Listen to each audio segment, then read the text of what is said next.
Welcome back to The Cabin Podcast. I'm Andrea Belke. And I'm Megan Christian. The Cabin is brought to you by the Wisconsin Counties Association and something special from Wisconsin. Now, today we are talking about a very iconic region of Wisconsin. We're going to be talking about the Driftless Region, and we thought no better expert than Eric Paulson. Welcome back to The Cabin, Eric. Hey, good to be back. What's been going on? Oh, boy. It's been a busy summer filming. Mm-hmm. Crazy. I just did a couple of days in Plover. Okay, I saw you were fly fishing. Yeah, everything was about tomorrow. I fly fished in the Tomorrow River. We bike rode on the Tomorrow River Trail. And so I don't know when it comes out, but it'll probably be the day after that. Yeah. Because of the whole tomorrow thing. Fly fishing was a lot of fun. I didn't think putting on waders and going into a river for a couple hours would be something I'd enjoy. Did you catch anything? 2 trout, both about this big. Oh.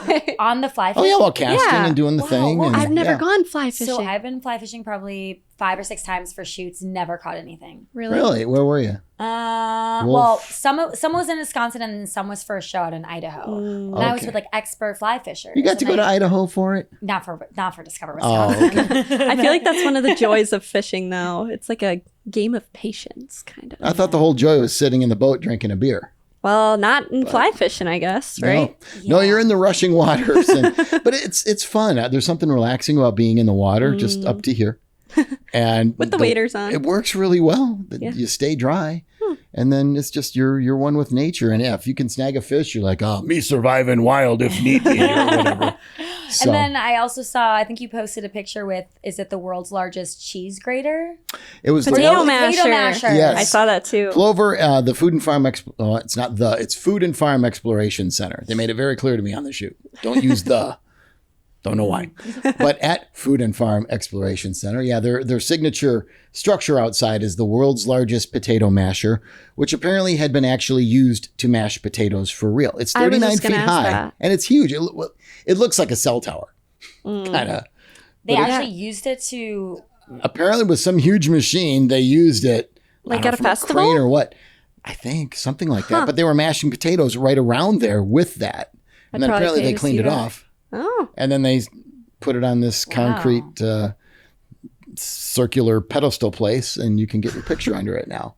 Yeah, I've seen that under like lists of roadside attractions. One time when I'm driving up north, I'm gonna stop. Yeah, I don't know where I got cheese grater from, but maybe it would make sense for this state. And if you don't have a world's largest cheese grater, now's your opportunity, random town in Wisconsin. Yeah, we have so many weird things. I can't even put my finger on all of them. Yeah. I could see Plymouth doing that. Yeah, there's got to be one out there. We just have to discover. Why do we it, not have one? It's Wisconsin. Yeah. Well, we should. Maybe we do, and we just don't know it. That's possible. Yeah, That is possible. So. Well, I think we should talk about an area of the state that is honestly, I think, the most beautiful, the Driftless. And I know you have a lot of experience. You've been with Discover Wisconsin for a while. You filmed a lot in the Driftless. What do you love about the Driftless region of Wisconsin? Well, like you alluded, it's probably the most beautiful part of the state. Unless you want wide open water as far as the eye can see, it is the most beautiful part of Wisconsin because it's so unusual. And a lot of people know the story, but in case you don't, the Driftless,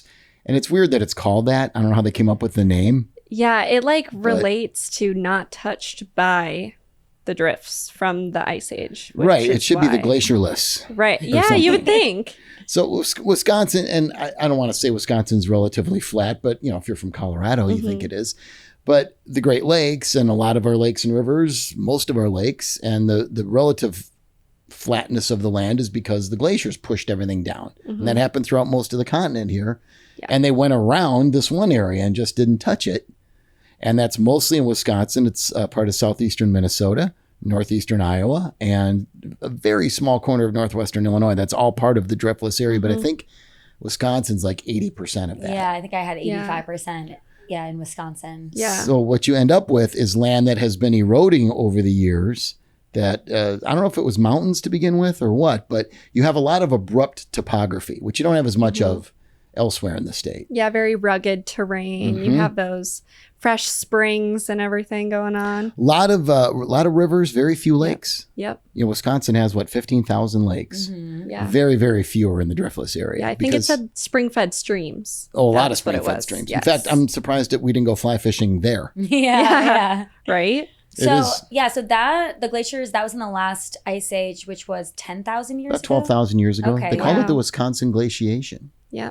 So the land, and it's interesting, the reason the Wisconsin River has that bend by the Dells is because it goes around the Baraboo Range. And that's the start of the Driftless area if you're heading west in that spot. And that's how the Wisconsin Dells got to look the way they did. Yeah, I like that when you drive there, you can just tell when you hit it. Mm-hmm. It's all these mountains. You have the caves. You got Cave of the Mountains over there, Blue Mountains, State Park, all of that. Also, Andrea, there are sinkholes there.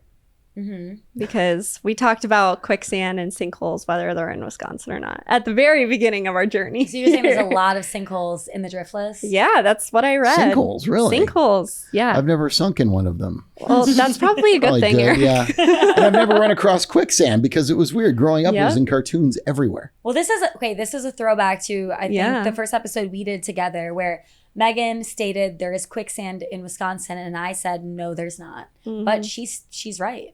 Yeah. Well, supposedly you're okay in quicksand if you kind of float with it like you're on a pool and you can kind of swim your way out of it. Yeah. So I know that. I've never had to do it. Well, my foot got stuck in it one time, but yes, you just have to be relaxed when you get out of it. But actually, a lot of quicksand is in the Mississippi River, which kind of brings us to the Driftless region. That makes sense. Yeah. The bluffs around the Mississippi are a prime example of how beautiful the Driftless is. And there's kind of a boundary to it on I-94. Basically from Madison north and then going up to Eau Claire and then over towards Minneapolis. Generally, south and west of 94, you're in the Driftless. North and east of it, you're not. Yeah. And 90 runs right through the middle of it from Tomah to La Crosse. And probably it's the most beautiful interstate drive in the state. Well, that actually leads me to something I wanted to ask you, because you are our road trip king. I mean, you even brought a map with you, of course. Classic. Always got the map. Yes, you can probably hear it on the microphone. You can see it on the camera. It's a great reference tool. So I'm curious, from the expert himself, what are the top 3 drives if you want to see the Driftless? Well, you know, the Great River Road is probably the top. It's one of the top drives in the United States in terms of beauty. And there's so much along it. It would take, you could do a season of these episodes on it. We've done a couple of shows on it, and it stretches a long way. I mean, the Driftless is huge. It is. So the Great River Road extends from just outside Dubuque, Iowa, up to technically Prescott, which is where the St. Croix River and Mississippi River meet, although the Driftless continues north of that a little ways. But that drive is stellar, and it's right in the heart of it. La Crosse is the epicenter of the Driftless. It's the largest city in it, and it's surrounded by it by far the most. So any road trip in and around La Crosse is a great example of the Driftless area. Other great drives, and I like to go by number. Highway 131, I would say, is one of the most beautiful because you start in Wazeeka off Highway 60, right where the Wisconsin River is, and it generally follows the Kickapoo, which is a fun name to say. And it goes over the Kickapoo River 11 times. It just zooms back and forth and winds its way along. Kickapoo, they love calling it the crookedest river in the Midwest. Lots of twists and turns. And it goes, 131 ends up going all the way to Tomah. So that's a great cross section of the Driftless. And any other highway within there, 171 near Gays Mills, that goes west a ways, 179 just west of Richland Center off of US 14. You drive from Boaz all the way west on there. Then you're in the middle of the Driftless area where there's not much else around, which is very serene and very beautiful. Very lonesome sometimes. You want a cell signal? It ain't happening half the time. So those are great drives. 27 is a good one too, from Prairie du Chien. And that kind of runs you, 35 stays as the Great River Road along the Mississippi. 27 goes inland, and it runs a lot of ridges. And there's times you're on a ridge and there's the Mississippi River. It's about 8 miles away. And there's like a whole bunch of cool hills and coulees between where you are and the river. And it looks like a 3D painting or something. Yeah. So I like when I'm driving down there and all of a sudden I'm just driving through a rock. Like you can tell that they just cut the rock in the middle to just put a road in. I think that's so cool. Did a lot of dynamite blasting through those hills. Yeah, for drives, it's every drive in the Driftless is a scenic drive. That's the crazy part. The lower Wisconsin River Waterway on Highway 60 is a great example too. That kind of hugs the Wisconsin River, but any drive off of 60 will take you up into the hills.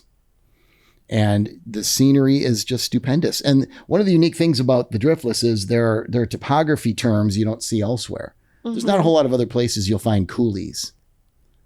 But they call it, like around La Crosse, they call it the coulee region. And that's just all the little valleys that are just all over the place. And there's a lot of roads with the word hollow in them. You go down into a hollow. A lot of little farms down there and stuff like that. Any road with the word coulee or hollow in it is going to be a scenic drive. Yeah. And actually one of the coolest, if you want to go on a county road, eastern La Crosse County, near a place called Norskadalen. Either of you ever heard of it? I have I've heard of yes, it. Yeah. I think I've heard of it because I've heard you talking about it. Maybe I have. Why. We filmed there a couple of times. So it's by Coon Valley, which is kind of the La Crosse, Vernon County line, near Westby, which has this massive ski jump, by the way. Norskadalen is just, it means Norwegian Valley. And it's a heritage center. It's a little bit north of 14 and 61, but the way you get to it, either from the south on 14 or from the north on 33, is a county road called PI. And that is a road you'd swear you were way out in the Mountain West because there are abrupt drop-offs, there's hairpin turns, and I mean, I would not want to drive it when it's icy because one slide off of there and you go tumbling. Yeah. But it's beautiful. Yeah. And that's just every road in that region has those areas. Well, what's the coolest coulee? I just That's a good question. I don't know what the coolest coulee is, but it's fun to say.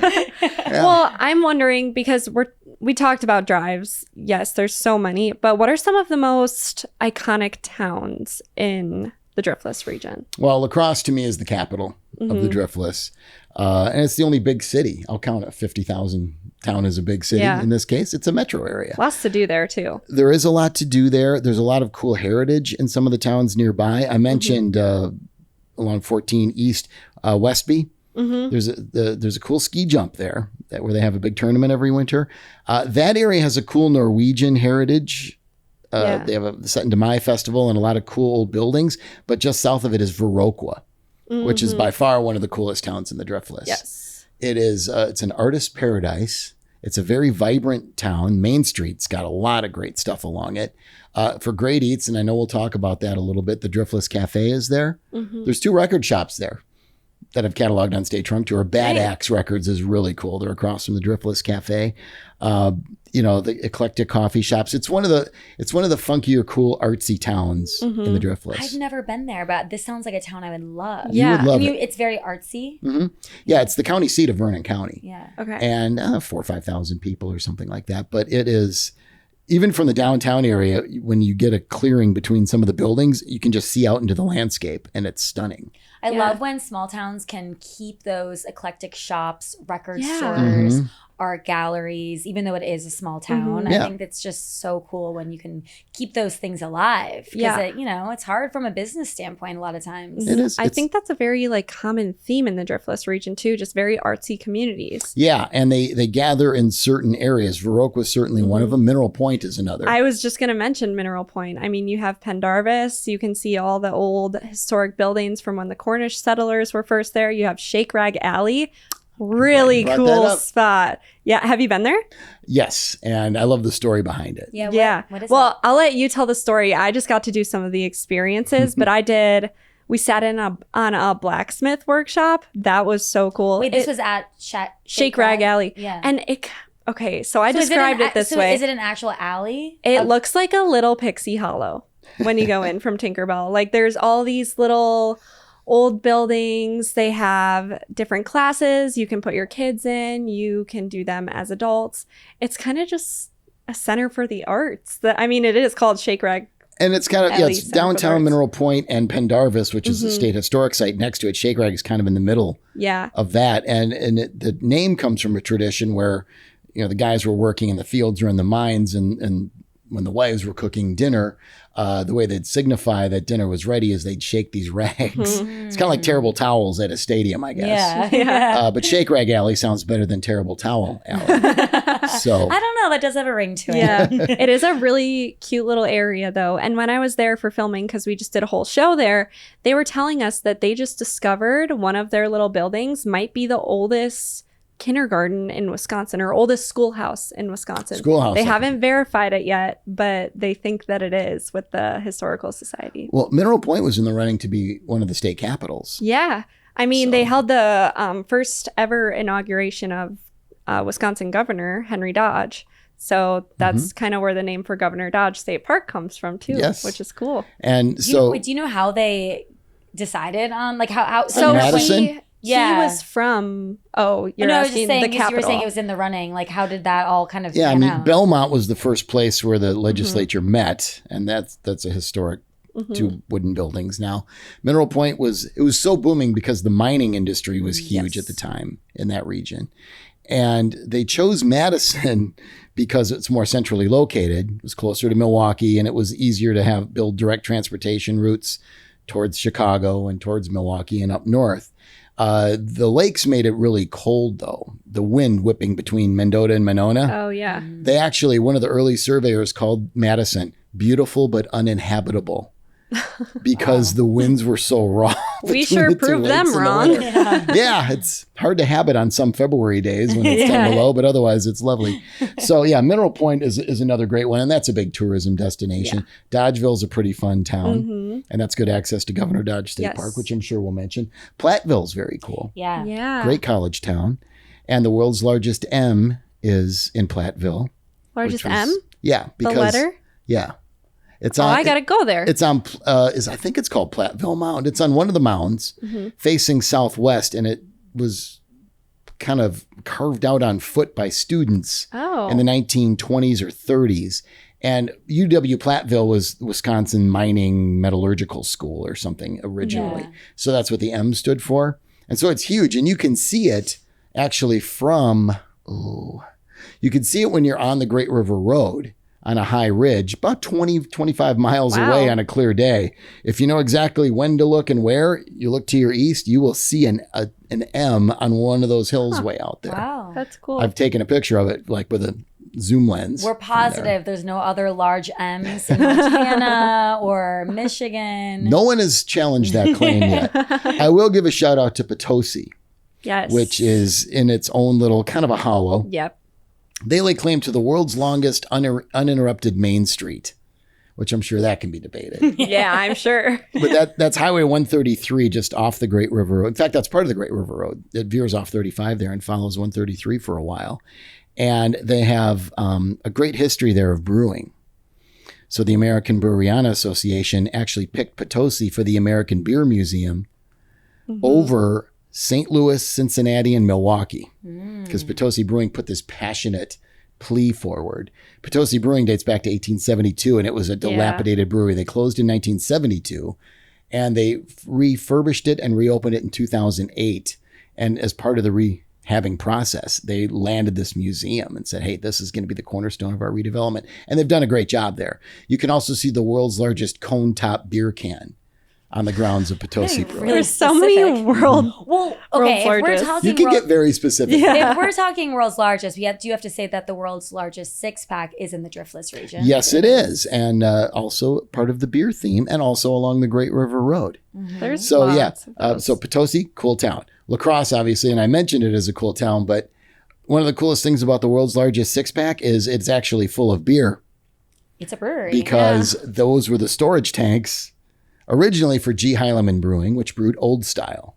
One of the, yes. and it's kind of making a comeback again. I love that the old school beers are making a comeback, and they're starting to brew original Old Style there again. Really? Yeah, because for a long time, G. Heilemann shut down. It became City Brewery for a while, and so they repainted. The world's largest six-pack were 6 huge Old Style cans. Yeah. So six-pack of beer, not to be confused with the abdominal muscles. Yes. Right, because Good the opposite specification. happens when you drink the beer. Don't ask me how I know. So they repainted those as La Crosse Lager for a while, the world's Yeah. largest six-pack, which, whatever. But then they redid it as Old Style. It was either last year or the year before. Yeah. And like everybody was excited about it. Yeah. So was I. We actually have some old style Discover Wisconsin cans. I'll have to bring them in at the end, but we have them sitting in the lobby. I want to see those. They're pretty cool. They're not fresh, are they? No, Okay. I don't think there's Darn beer it. in them. Okay. Well, so yeah, there's a lot of little cool knick-knacky things all throughout the Driftless area. It is the king of the hidden gems part of the state, without question. Well, we have to talk about some of the hidden gems. Mm-hmm. So what would you say are some of your most hidden gems in the Driftless region? If you love outdoor music, have you been to Driftless Music Gardens? No. But it sounds amazing. It's in the middle of, I shouldn't say nowhere. That's insulting to the 8 people who live there. But there's a little town called Yuba. And it's so far off. I mean, like even Google Maps is like, dude, where are you trying to take me? Mm-hmm. It's a couple miles off of Highway 80 on some local roads. And just kind of set in amongst these bluffs and hills is this outdoor amphitheater stage. Oh my God, that's right up my alley. Driftless Music Gardens is the name of it. And I've seen it. I've been to a show there, but I know a number of people who have. And that's kind of becoming a hip, new, cool place to check out. And artists are starting to want to go there because it is a get away from it all music venue. Is it pretty big? It's size in terms of the audience capacity. Yeah. It's fairly sizable. It's Okay. a big open grassy space. Okay. But yeah, from a stage standpoint, I don't know if they could accommodate the Stones or something. But Yeah. but that sounds amazing. That's definitely a hidden gem because I haven't even heard of that town. yeah, That's great. Yuba's it's middle. I mean, it's very well. Where is it on this map? It's incredibly small on this map. Yeah, there it is. It's this little tiny dot west of 80, south of 82 in North Richland County, which that's Richland Center is also a really cool town to check out in the Driftless. Yeah. If you're a fan of Frank Lloyd Wright, he grew up in the Driftless, Taliesin, Yep. near Spring Green, another great town. But he was born in Richland Center in 1867, I believe. And that's where the western terminus of the Frank Lloyd Wright Heritage Trail is. And there's a warehouse that he built or designed that's in The AD Richland Center. warehouse, AG German, AD Oh, it's German. AG? I think it's AD, right? Might be AD. It's German. AD German warehouse. And it's kind of, for a warehouse, it's a very different design. Yeah. But downtown Richland Center, and that's gone up and down in terms of its economics and everything, but it's coming back nice, and it's a beautiful downtown. And that's the county seat of Richland County. Being a county seat gives you some advantages. Yeah. Richland Center also has a telecommunications history. The birthplace of GTE, which was a forerunner of modern telecommunications, started there. Yeah. General Telephone Exchange is what that stood for. And now you have AT&T, and they all kind of got that started. This would have been good for our iconic things in Wisconsin. Yeah. Yeah, we're episode. veering off into various things here. Well, something that is not a hidden gem because everyone knows about it, but Cave of the Mounds. I think that something that Yeah, that can't be hidden because there's signs about it everywhere. Everywhere. It's definitely not a hidden gem. But what I will It is say a gem. is it's a gem, and I think sometimes people forget it's not just a place where like kids go and go on field trips. Yeah. Is they do a lot of events there. Yeah. that are adults only. Blues and Brews, Yes. something or other. They have a couple of events that involve music and enjoying a nice beer and then going down into the caves and checking out the stalagmites and the stalactites and the other things I can barely pronounce. Coming up, it's August 16th. It's beer and chocolate tasting, and it's adults only. And then they also have something for Halloween, October 25th. There's Brave the Cave. And they have this band called the Spine Stealers, which sounds like a spooky Halloween band, but actually they're just a very folksy band. I'm a fan of them. These 2 girls, they're very talented. And so it's music in the caves, which I think is really cool. I think a lot of people maybe don't know that there's like adults events there too. Yeah, well, I wonder how the acoustically acoustics that sounds work. okay. Yeah, we're thinking the same thing on that. But yeah, that would be very cool. Yeah, so I think if they that's do a- echoey songs, they're in the right place. Yeah, so not hidden, but that's definitely a gem. The Cabin is brought to you by the Wisconsin Counties Association, and this week we are featuring Iron County. Nestled in the Northwoods along Lake Superior, Iron County was born out of the mining boom of the late 1800s. Towns like Hurley and Montreal were once filled with iron ore. You can still visit the Montreal Mine, one of the deepest iron mines in the world, and even see the historic miners' homes. It's not just about the past, though. Iron County is a 4-season playground for outdoor lovers. In the summer, you can chase waterfalls, including Potato River Falls and Saxon Falls. If you're into hiking, hike the Scenic North Country Trail or head to Lake Superior's Saxon Harbor for boating and fishing. There are a plethora of rivers, lakes, and trails for all to enjoy.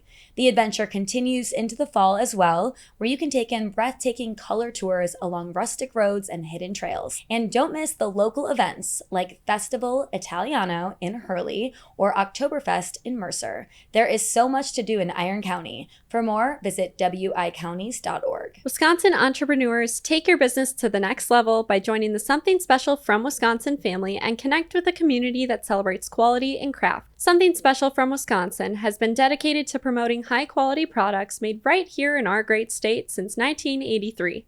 Proudly supporting nearly 500 local producers, Something Special from Wisconsin invites you to be a part of this vibrant network. Why become a member?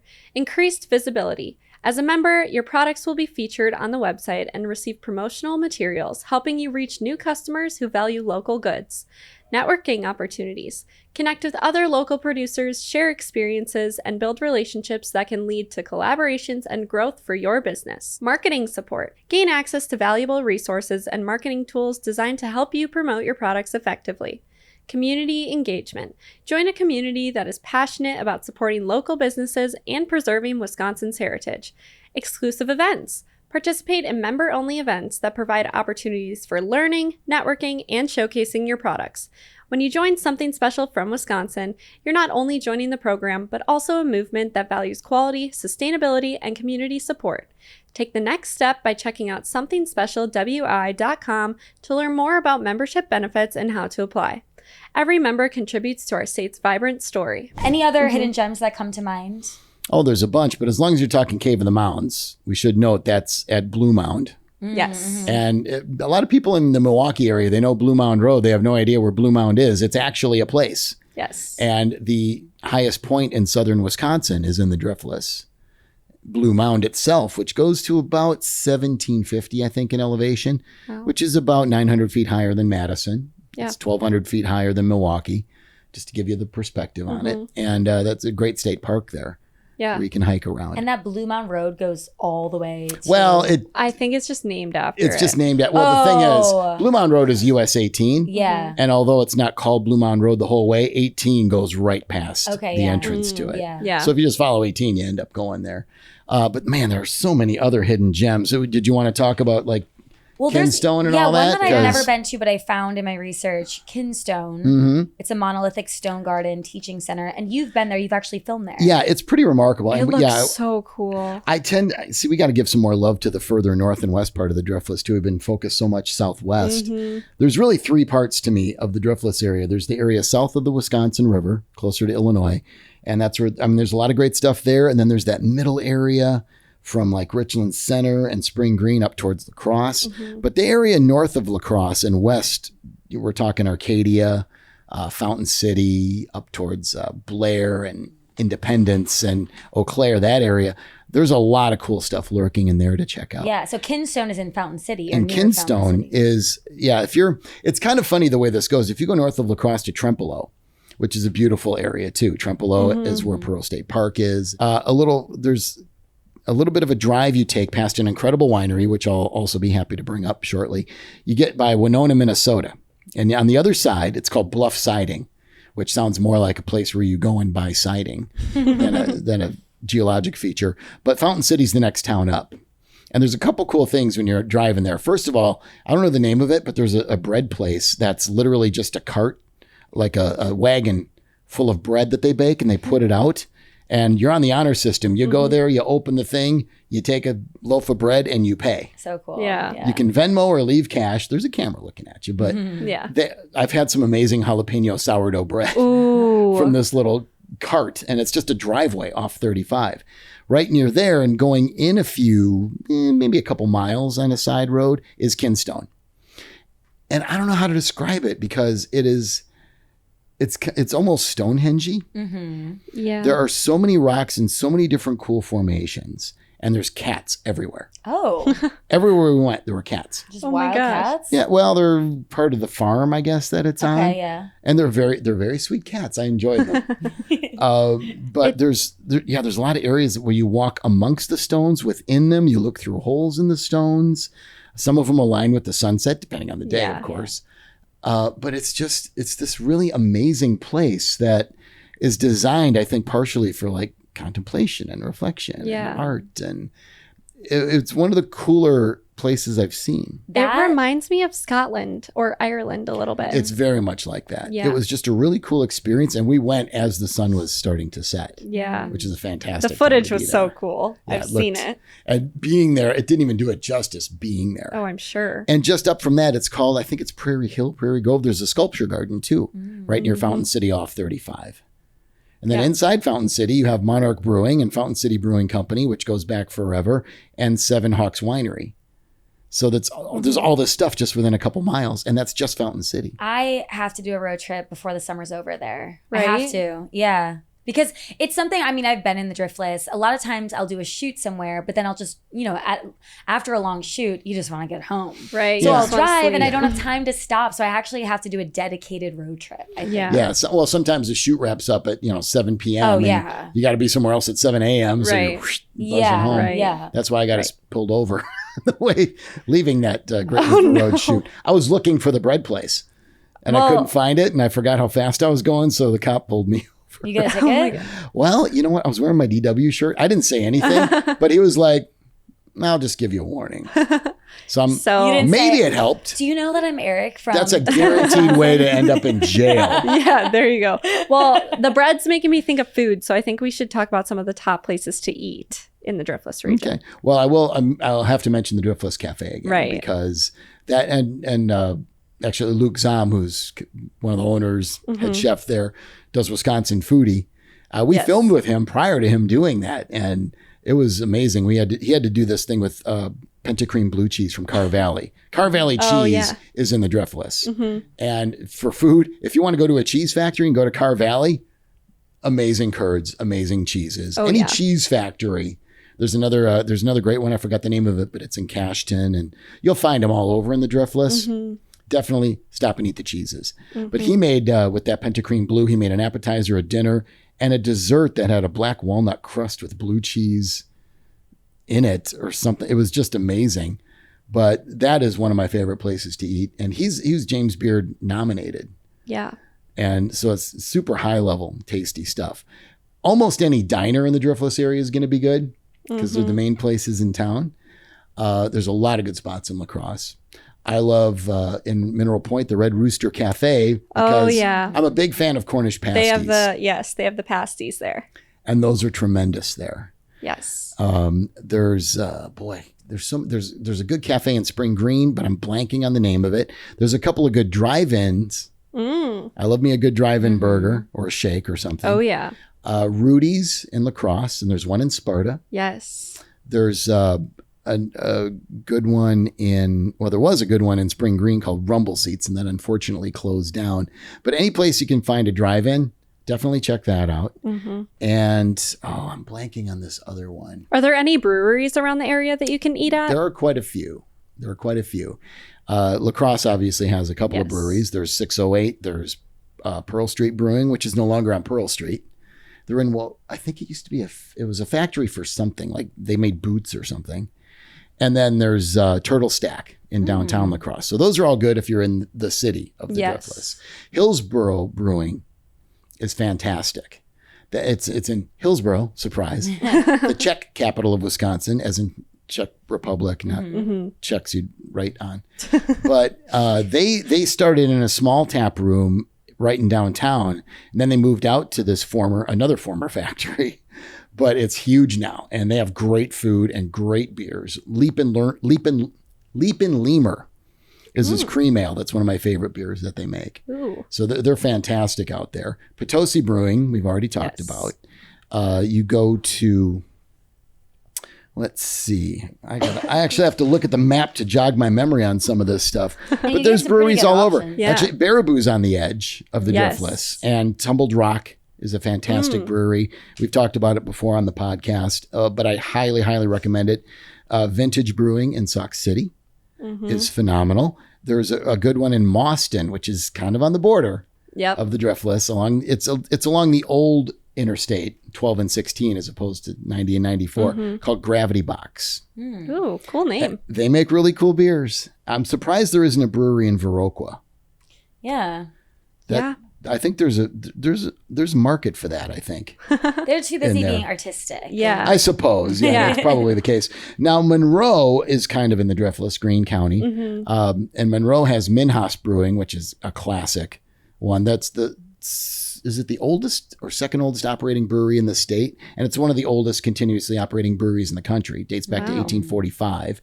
And then in New Glarus, obviously, there's New Glarus Brewing. A lot of great wineries. That's one of the big things in the Driftless. And it is due in part to the hills and everything. Tons of wineries there now. Yeah. And I could go over a bunch of those whenever you tell me it's okay. I know. Well, name a couple. Just Yeah, the just name a wineries couple. you love. There's a good one. Well, in New Glarus, there's one called Bailey's Run, Yes. I've been there. Yep. That's so great. I love Bailey's Run. named after their dog Bailey. And the dog's always there. Yep. Is that the one and- that's kind of like half inside, half outside? Okay. Yeah. They have like a great views, great live music, a pretty rowdy crowd. Yeah, I interviewed the owners and they were like, no, it gets rowdy. well, it's all the New Glarus visitors, right? Yeah. It's only about half a mile on the west end of town Yeah. from the main downtown area. But you also have Botham Winery, which is kind of near Barneveld. And I'd seen the sign on 18 forever. And the other day I stopped in and checked it out. And it's a really cool, it's on the family property. It's in a big old barn, the tap room. Well, I shouldn't call it a tap room, the tasting room. Yes. They have a lot of cool old signs and memorabilia in there. Then you have Wild Hills Winery, which is outside of Muscadet, which is the morel mushroom capital of the state. Yeah, they have a festival and They everything. do. I stopped in Muscadet the weekend before that festival. And actually, there's a really cool distillery in Muscadet now that's relatively new. And I went there because I wanted to try that place. It's called English Prairie. And it's right downtown. Beautiful tasting room there. Patio outside and the barn where they do some of the distilling is there. But I'm assuming more of it's done off site. But it is all Muscadet distilled stuff. And I had a great sample or two. And then I realized I better stop. But that's right in the heart of downtown on the main drag. And then just go north on 80 a little bit across the river. And I think it's you just twist around, Wild Hills Winery. Huge set of vineyards. The vines go on forever. They do weddings there.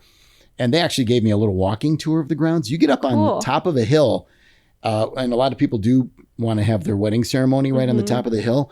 You look to the west and you can see a bunch of the bluffs that frame each side of the Wisconsin River going down for like 10 miles. That's that's cool. so cool. That's got to be like one of the top views. I was reading that there's a distillery in Baraboo, Driftless Glen Distillery. Yeah. And apparently it's known for being very pet friendly. So anyone with dogs, They have they have a big patio that kind of overlooks the Baraboo River. It's beautiful. They have great food too, but their whiskeys and their bourbons are really, really good. I've heard they're So that's a fantastic place. El Morro Winery, one of my favorites in the state. That's near Trempealeau, a little northwest of La Crosse. And what you get from the tasting room, you get on the patio and it's just the vines go all the way down from there. And the hills framing the Mississippi are right behind you, or right behind that. So I've snapped a couple of photos and I've shown people from California, what do you think this is? And they're like, oh, that's the such and such winery near Sonoma, isn't it? No, it's not. You're like, no. Was that the one near Napa or is that the one near Victor? No, that's Wisconsin, and they can't believe it. Wow. Yeah. But it is, and I'll show it to you. Yeah. Well, I mean, the same man that started Wollersheim went out to Sonoma and started all of the wineries there. So that's a little Wisconsin fun fact for you. There's a very fascinating history behind Wollersheim. There is. I know. On our iconic wineries breweries episode, we got to dive all into it. And Wollersheim's another great example of a winery in the Driftless, which is, it's just on the other side of the river from Prairie du Sac and Sauk City. It's technically Columbia County. But it's just a fantastic winery. And then there's more as you keep going up. Villa Bellezza in Pepin, beautiful. which we finally got to film Yes. at. And a lot of these wineries brag about their pizza and everything. They have a full restaurant called Il Forno Yeah. kitchen, and it's wonderful. And their wines are phenomenal. The whole place looks like an Italian villa Yeah. And there's a piazza. And, It's so cool. Yeah. I mean, It's so cool. I was almost intimidated being there.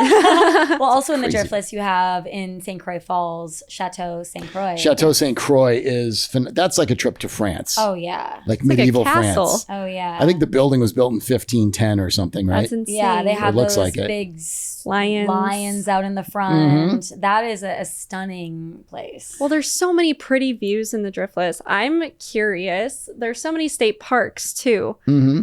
Can you kind of walk us through some of the state parks and the best views I in will the go Driftless through region? some of them. Wyalusing is probably, it's one of the most beautiful without question because it's where the Wisconsin and Mississippi meet. It's also the only place you can have a campsite right on the edge of a cliff. Mm-hmm. So if you get out to answer the call or whatever at 3 a.m., if you walk in the wrong direction, you go down 500 feet. So Yeah, don't do careful that, there. guys. Yeah. Be careful. that's not recommended.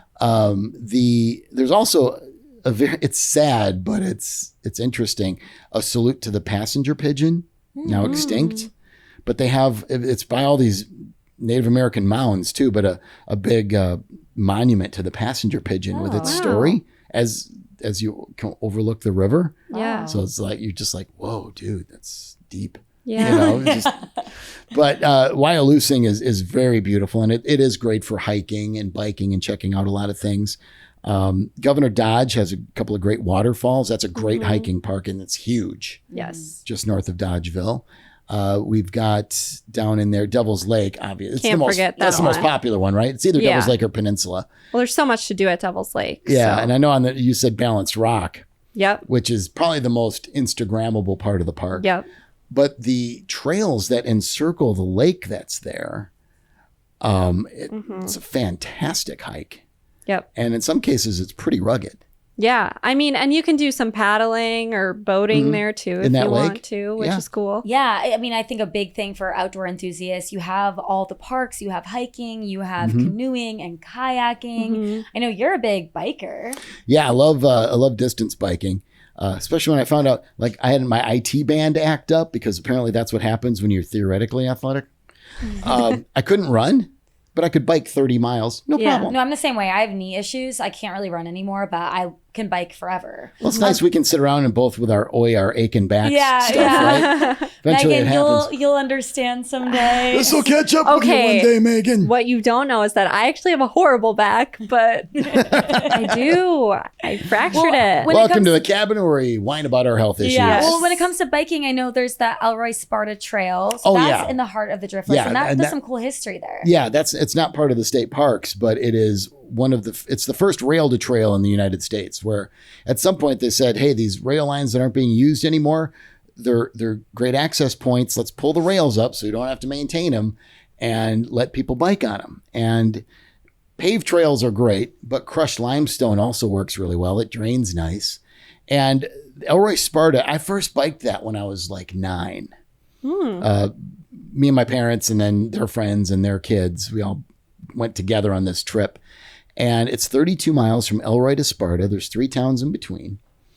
And Highway 71 parallels it really closely. So you've always got a road option if you're moving bikes back and forth or something like that. Or if you want to go up one way and then drive back the other. But it's the cool thing about those trails, and this is any rail trail. There's a lot of them around the state now. I think the grade couldn't be any more than 3 or 4% because of the trains. Trains don't go up hills very well. Right. So you don't have any steep hills really. And what you'll notice is as you're biking, you might be way above or way below ground, but you don't even notice it till you look to the side. Yeah. And at the Elroy Sparta Trail has 3 railroad tunnels. One of them's a mile long. And they were dug in 1870. Well, the rail line opened in 1871.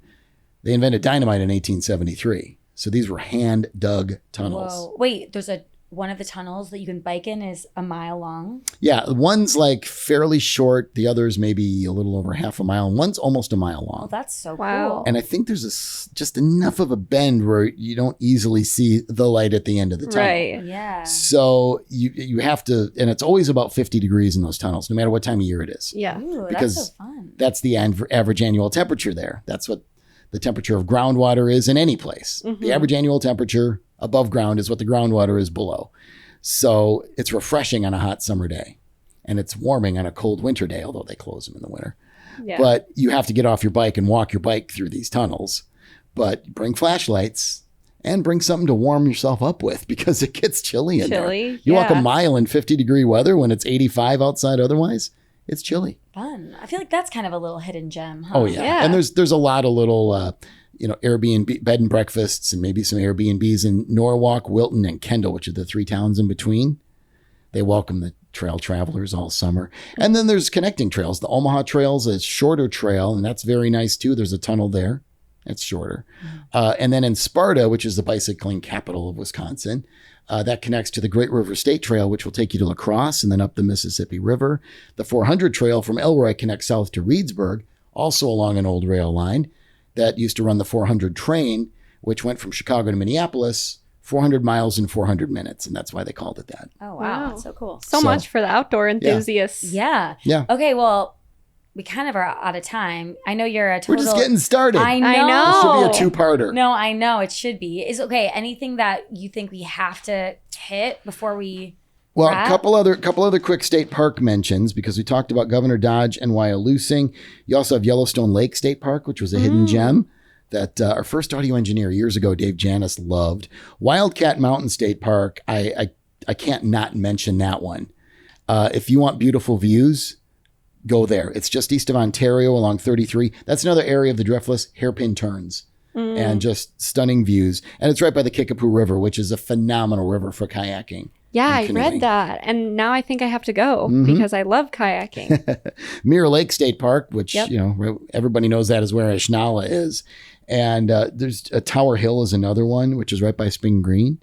They have an old shot tower there. And there's so much history and so much beauty there that you just can't. I mean, a weekend, you can cover maybe a small percentage of it. Okay, if you've never been to the Driftless and you have one day, where should you go? I would basically tour from Prairie du Chien, kind of on 27, go up and east and in through some of those towns like Lafarge, Viroqua, over by Hillsboro, and then start making my way back towards La Crosse, and then spend the night in La Crosse. And if you can make a 2-day weekend out of it, then go north, check out Trempolo, Perot State Park, El Maro Winery, and then just go up 35 as far as you can, see all the sights you can until you have to turn around and go home. All right. Well, you guys make sure you follow Eric, State Trunk Tour. State Trunk Tour is my road trip website, Instagram and Facebook. Also, Eric Paulson 70 if you want to follow me on Instagram and see pictures of food. All right, cabin listeners. Well, that is all we have today. Plan your next road trip to the Driftless region. Honestly, sounds so fun. Plenty of room going down there. Plenty of room for you. But until next time, we'll see you. Bye. Access to reliable and affordable energy is essential. Enbridge's Line 5 pipeline moves that energy, transporting the raw product that is turned into transportation fuel and propane for thousands of homes, farms, and businesses here in Wisconsin. Propane keeps us warm, cooks our food, dries clothes, and powers farm and industrial equipment. We are committed to ensuring the continuous and safe delivery of the energy you need for a secure tomorrow. Learn more at enbridge.com/L5WIS. The Cabin Podcast is brought to you by the Wisconsin Counties Association. The WCA is the foremost voice of county officials representing all 72 counties in Wisconsin. Nearly every action taken by the executive and legislative branches of state government affects local government. Counties need to play a pivotal role in these actions, and the WCA is the organization through which dialogue and cooperation can occur. The WCA works diligently to provide services to our membership that allow them to serve their constituents in the most effective manner possible. Learn more at wicounties.org. wicounties-.org. Today's episode of The Cabin was hosted by Andrea Belke and Megan Christian and produced by Andrea Belke. Audio engineering and video teasers by Nick Cardarella and Megan Christian, with social media by Megan Christian. Production support by Gavin McLean. The Cabin is a production brought to you by Discover MediaWorks. To learn more, head to discovermediaworks.com and don't forget to leave a review.